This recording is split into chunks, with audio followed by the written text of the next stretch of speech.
What is going on, everybody? Welcome back this week. Guys, we have a very exciting episode of The Rebuilt Man. We're bringing back I Am Rebuilt, which is our interview series where we talk to the men that have successfully completed our Reboot Your Life program. And today's, I guess you call him guest, I call him a friend though, more than anything, is somebody I'm truly excited about you guys getting a chance to meet. I have joining with me here today, AJ, I don't even know how to pronounce your last name. Ouellette, is that correct? Very French Canadian. You did. That's the most common way I get it. I just say Ouellette.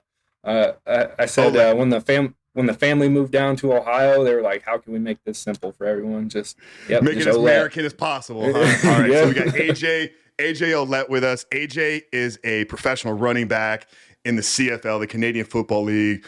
He's an entrepreneur. He's a coach. He's a leader. But more importantly, he is a free man. And that's what we're going to be talking about here today is his journey from struggling with pornography as a public figure. You know, this obviously was something that was heavy on his heart because he sits in the public eye through the work that he does. So AJ, take a minute, man, and tell us about where you were prior to reaching out, man. It's just been three short months that we've been working together, man. So where was AJ back, just 3+ months ago? Right before I reached out, I got back from my CFL season. Had one of the best seasons of my professional career. Had over 1,000 rushing yards, 10+ touchdowns. Just fell short of the Grey Cup, which I won the previous year. So we were the best team in the CFL. But still going home, empty, confused on why I wasn't happy, and kind of connected the dots. I mean, during that season, the wife left just from issues we were both dealing with. And I said, there's more I need out of my life. I started looking up people to connect with. You were one of the top guys, and I reached out, and quick response back, and we got it set up. Yeah, no, quick to take action, man. I remember our initial interaction, man. You said, you were riding high, man. Great season, just shy of the best team. You had a lot going on for you. Obviously, the public persona that you carried. You said you were still going home, man, and kind of feeling empty, and you started to connect the dots. Was there anything in particular that, began to kind of happen or manifest in your life that was like, hey, this pornography thing is really debilitating and crippling my life apart? I mean, just looking back at the past 5 plus 10 years, kind of seeing how it destroyed relationships and destroyed opportunities I had in my life. I never connected it fully because I was successful. I was the person that everyone was like, we need more AJs. I mean, how are you doing this when we're trying to get the rest of the team to do this?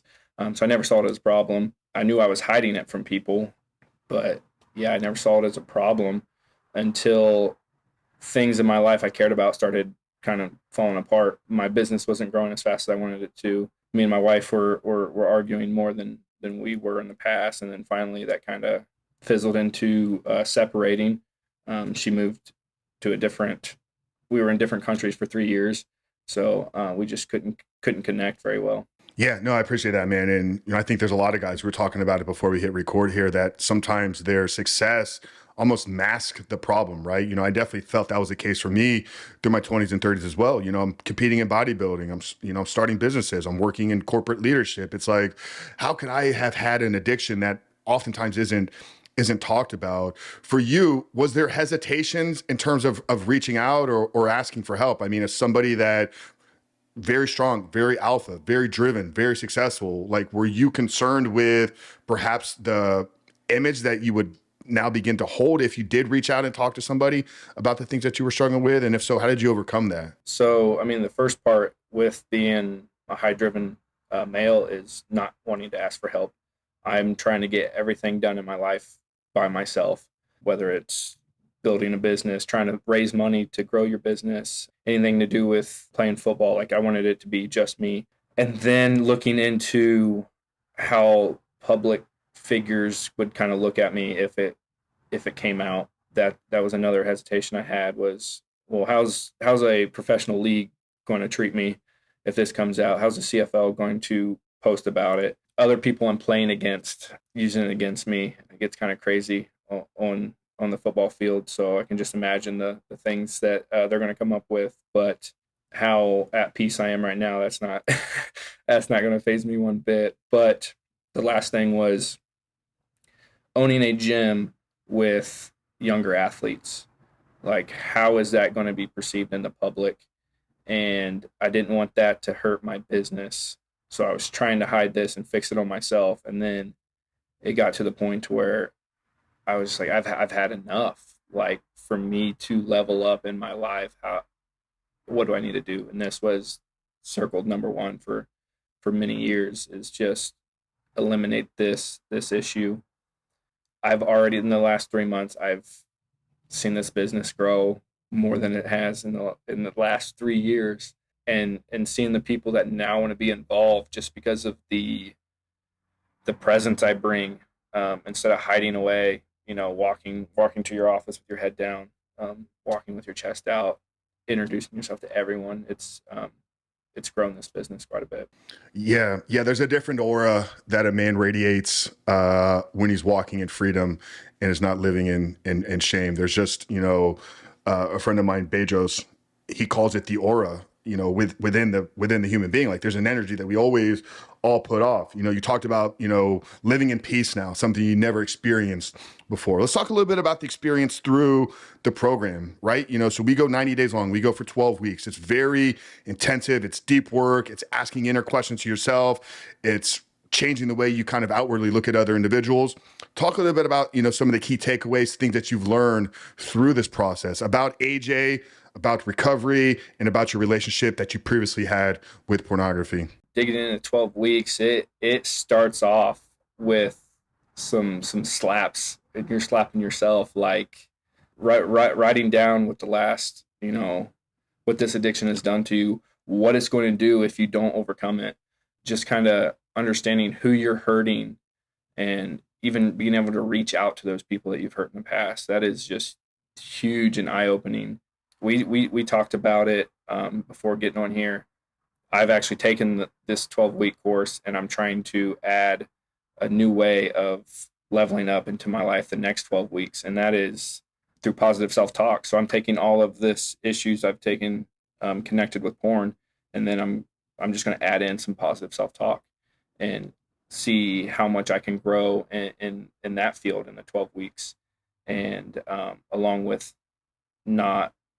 still growing certain other areas of my life. That's what was big about this course, was you gave assignments and some side homework too. Like, you would recommend a book.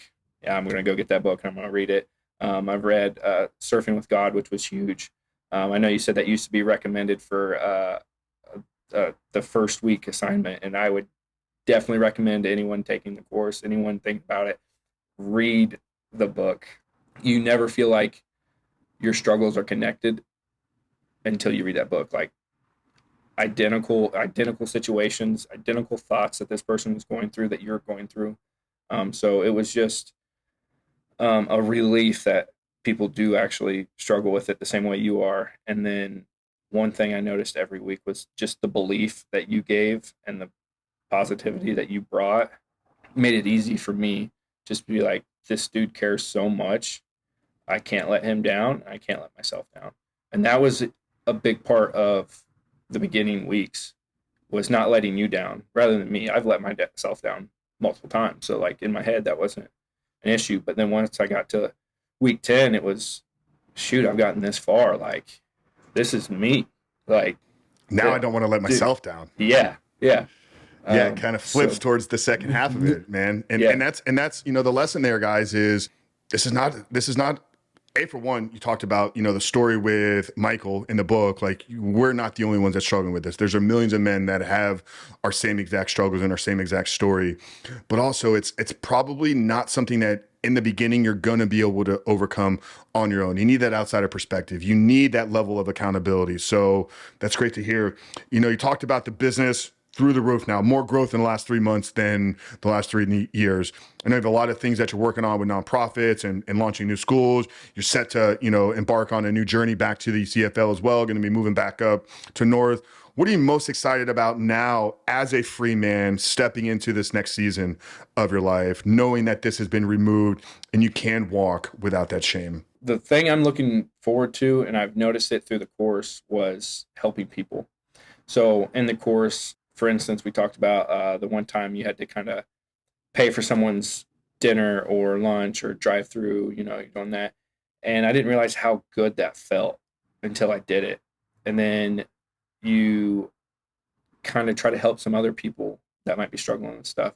So the biggest thing that I'm looking forward to this year is getting up to Saskatchewan, helping a locker room full of guys. Like I want them to understand that like this is something I went through.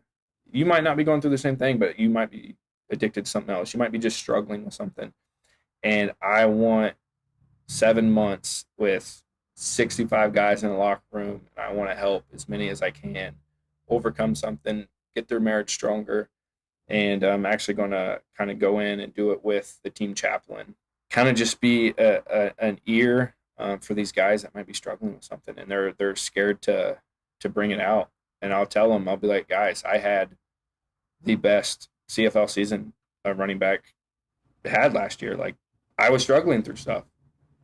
You guys can open up, let it go. Like I'll be here. That's going to be part of, I think, something that God is going to use you for, I think, for a very, very long time. Just through your work, your gym, everything that you have going on, I think you will be a vessel to lead many men to freedom. But let's take an opportunity here. You mentioned you're going to have 65 guys in your locker room. We may have 6,500, we may have 65,000.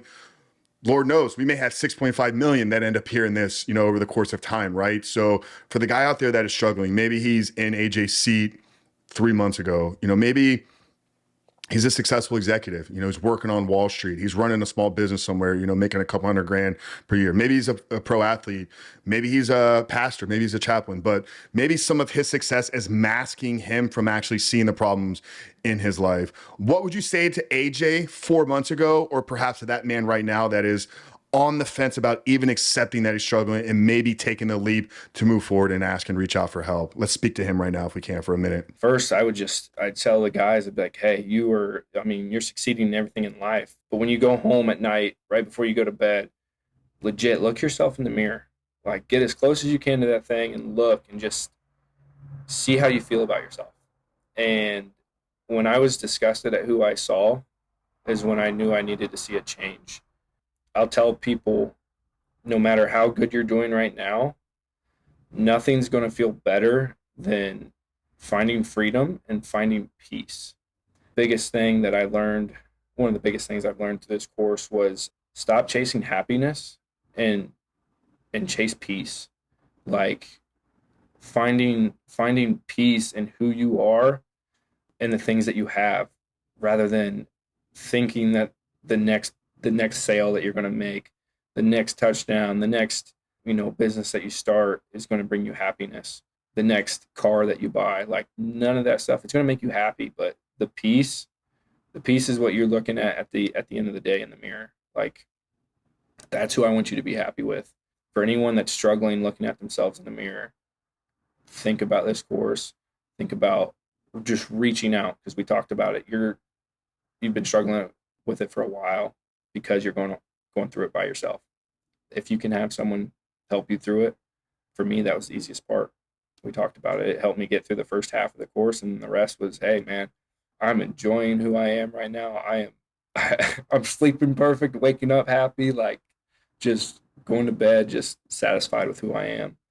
So yeah, take a look at yourself. Yeah, powerful, man. That was the game changer for me back in 2018, man, is looking myself in the mirror and not being happy with the person that I was denying that I wasn't happy with for a really long time. I thought it would be the next possession. I thought it would be another trophy, on the shelf. I thought it would be more Instagram followers or whatever it was, another successful business. But you said it, man. Happiness is not a worthy goal, man. Peace is where it all sits and rests, man. And you're a living byproduct and example of that.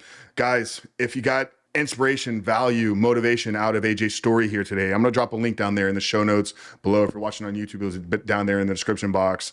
We're going to open up, man. I'd love to have a conversation with you guys, absolutely free of charge. You know, if we just jump on a call and you kind of talk about the things that you're struggling with and kind of point you in the right direction to begin to find peace in your life. And perhaps if you're interested in joining our program, we can talk about what that looks like as well. But I'm here to help men find themselves. I'm here to help men find peace and freedom in their life. And I'd love to extend the invitation out to you guys. So down there below will be a link to our application page. Fill it out, book a call, be happy to talk with you. AJ, man, it's been an absolute honor, brother. I'm so excited about this next season of your life. You know, you and I are obviously going to stay connected. We've talked about many things we'll potentially be doing together in the future. So appreciate you, man. Grateful to have had this opportunity to witness this transformation. And I can't wait to see what comes next. But guys, click the link. Follow AJ because he's getting ready to embark on an incredible journey for the rest of his life, man. But it's been an absolute honor here today, guys. Rebuilt, man. I am Rebuilt, episode 15. AJ Ouellette. Love you guys. We'll see you next week.